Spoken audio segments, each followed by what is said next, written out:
In this week's EV news, Tesla Model Y orders open in the UK, charging network operator PodPoint is to go public, and Glasgow City Council respond to some allegations of more abandoned electric cars.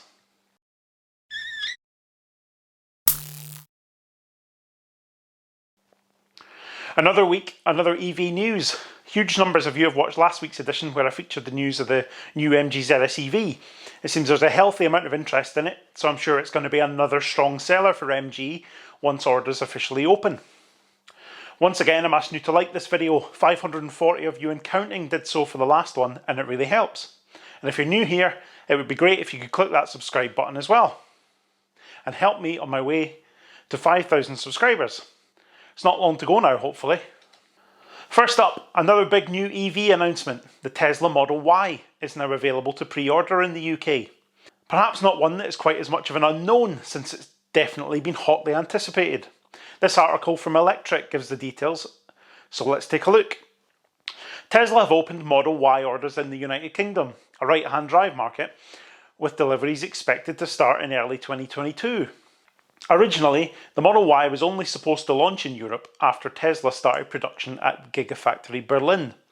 However, Tesla changed its plan and started importing Model Y vehicles from Gigafactory Shanghai to some European markets, but not yet to the UK. Tesla has now sent an email to customers in the UK announcing that they have opened orders and that they expect deliveries to start early next year.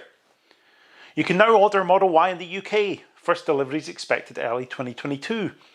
With up to 315 miles WLTP range, plenty of storage space and a medical grade HEPA air filter, Model Y is the ultimate combination of performance and utility. Model Y comes standard with autopilot, dual motor all-wheel drive and premium interior. The configurator shows a starting price of £54,990 for the long range all-wheel drive and £64,990 for the performance model. At this point, it's unclear whether those vehicles are going to be imported from Shanghai, like other Model Y deliveries currently happening in Europe, or from Berlin, which is expected to start production by early 2022. So as with anything Tesla, there's been a huge reaction to this announcement. Lots of people rushing to get their orders in, of course. Lots of people saying that they think it's massively overpriced, and an equal number of people saying they think it's a bit of a bargain. I think it's clear there's some strong competition for this model in particular. In this sort of £55,000 to £65,000 price bracket, there's a huge number of competing cars, isn't there? You've got the Ioniq 5, the Kia EV6 and the Mustang Mach-E in its longest range offering. You've got the VW ID4 and you've got all of its various counterparts under the different brands. And I'm sure there's a huge number of other models either on the market now or coming in the very near future.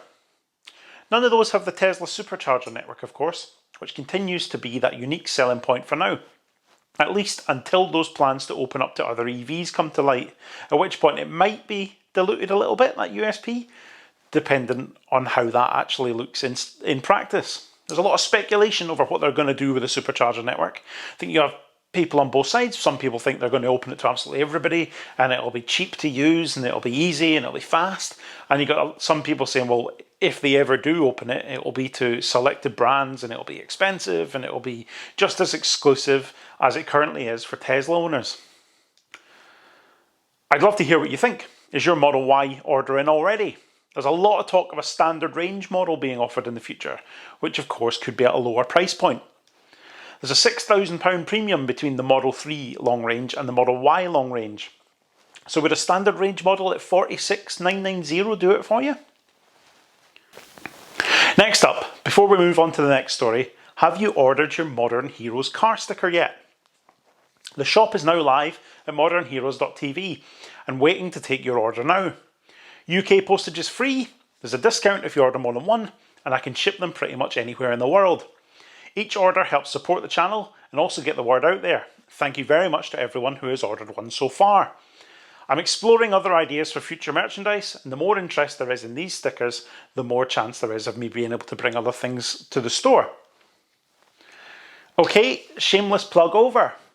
Moving on to a story from the Financial Times and the news that PodPoint are looking to go public. I really like PodPoint. The network of destination chargers are dependable, they're in decent places, and although I seldom get the chance to use them, the rapid chargers are reasonably priced and often also conveniently located. I also hear far less reports of people having issues with the home charger installation service than some of the other big brands. I'm sure we all know which oil company owned brand attracts the most complaints in that space. Pod Point, the UK electric vehicle charging group, has announced plans to list its shares in London as the market for EV infrastructure heats up ahead of the UK's 2030 ban on new petrol and diesel cars. Owned by EDF and Legal & General, Pod Point is planning a free float of at least 25% of its shares on the main market of the London Stock Exchange, the company said. It gave no indication of how much it intended to raise, but Eric Fairbairn, the chief executive who founded Pod Point in 2009, said the main aim of the listing was to fund the next stage of the company's expansion as EV infrastructure companies ramp up investment ahead of the UK's 2030 ban. A number of infrastructure groups have announced ambitious expansion targets this year as purchases of battery-powered vehicles surge and charging companies jostle for market share. Although the overall proportion of EVs on the UK's roads remains low, a fifth of all new car sales in September were either pure electric or plug-in hybrids that also require access to chargers. Pod Point has a leading position in installing home EV charging points with an estimated market share of 50 to 60%. It also has an estimated share of up to 20% of the workplace charging market. But Fairbairn said the company was keen to increase investment in infrastructure that drivers can access during their journeys or at their destination, such as its supermarkets. Such chargers can be owned by the supermarket or hotel where they're located, but Fairbairn said these companies were increasingly looking to infrastructure providers like Pod Point to come up with financing solutions to help them install facilities at more sites. EDF, which acquired a nearly 78% holding in Pod Point in February 2020, plans to retain a majority stake of more than 50% following the initial public offering. Legal & General, which took a 22% stake as part of the same 2020 deal, intends to retain a minority shareholding. EV charging is yet to be profitable for many companies. Pod Point made a £6.7 million pre-tax loss in the 6 months to June the 30th. However, that was down from a £9.2 million loss at the same point in 2020. Fairbairn said the company was heavily in an investing phase. So what do you make of that then? Will you be jumping at the chance to invest in a company that's making waves in the infrastructure space? I think it's quite eye-opening really that these companies are not in fact profitable. A lot of people assume that they're making megabucks from the cost of public charging just because it builds in a profit margin. However, the cost of these infrastructure rollouts that are ongoing are absolutely huge, and the level of investment needed is massive. It might be a long time before a return on these huge investments can be realised. So it could be a questionable one from an investment point of view.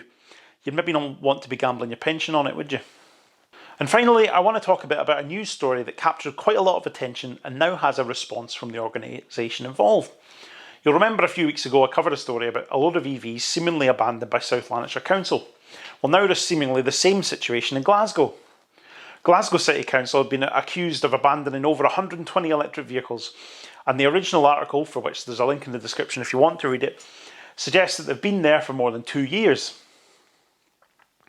It looked a bit flawed right from the start of that article, because the vast majority of the photos showed a number of 21 reg Nissan ENV 200 vans. It'd be pretty difficult for them to be abandoned for 2+ years if they were only registered 6 months ago. Glasgow City Council have responded though, and it's this article from the Glasgow Evening Times that we're going to take a look at today. Glasgow City Council have insisted that the fleet of electric cars left abandoned in multi-stories is ready to take to the streets. As previously reported, 190 vehicles, including small vans and cars, had been left to gather dust in city parking lots. The local authority said the eco-machines were ready to hit the road as soon as staff training had been completed, with all the vehicles said to have a high level of battery remaining. Almost all of the cars were delivered between April 2020 and April this year, meaning they failed to turn the key for the last 6 to 12 months. However, it's understood that the high battery reserve has allowed the cars to sit without the need for being recharged. The council previously said the vehicles would already have been in use had lockdown and level 4 restrictions not halted plans for training to take place, but it's not yet known when the cars will join the local authority's active fleet. Despite concerns raised by opposition councillors, bosses insist there has been no additional expense for Glasgow City Council to store these cars, as both the Charing Cross and Duke Street car parks are council premises. It is not known though how much income the council may have lost from storing those vehicles there, given it's traditionally used as a public car park where drivers are charged to use the services. A spokesperson for the council said all vehicles were parked with a high level of battery charge so they could be moved into service without issue when required. All of the vehicles are parked on council premises and we therefore are being parked without additional expense to the council. Now then, we've got a little bit of clarity on the fact that there is a plan for these vehicles and that they haven't been parked up for quite as long as previously reported. I'm not sure that means everything's 100% rosy there, right? The reassurance from the council that they've been parked up with a high state of charge gives me the fear a little bit. Now correct me if I'm wrong in the comments, but I thought it was just as bad for the likes of a Leaf or an NV200 to leave with a high state of charge as it was for a low one. So you want to be somewhere in the middle. You don't want to be empty, you don't want to be full. There must be some way to safely store cars like this though, because you could be certain that they'll sit around during the manufacturing and delivery processes for much longer periods than you might imagine. Maybe not at the moment when they can't build cars fast enough and they're being delivered almost immediately as soon as they're built, but in the past they will have sat around and they will be designed to. There must be a safe storage procedure, and I would hope that whatever this high level of charge is that Glasgow City Council are talking about is actually safe and they are actually not damaging the high voltage packs on these cars, because that could be a costly mistake. That's all we've got time for this week, and as always I would welcome your thoughts on all of these stories in the comments. Many thanks for watching, and I'll see you next time.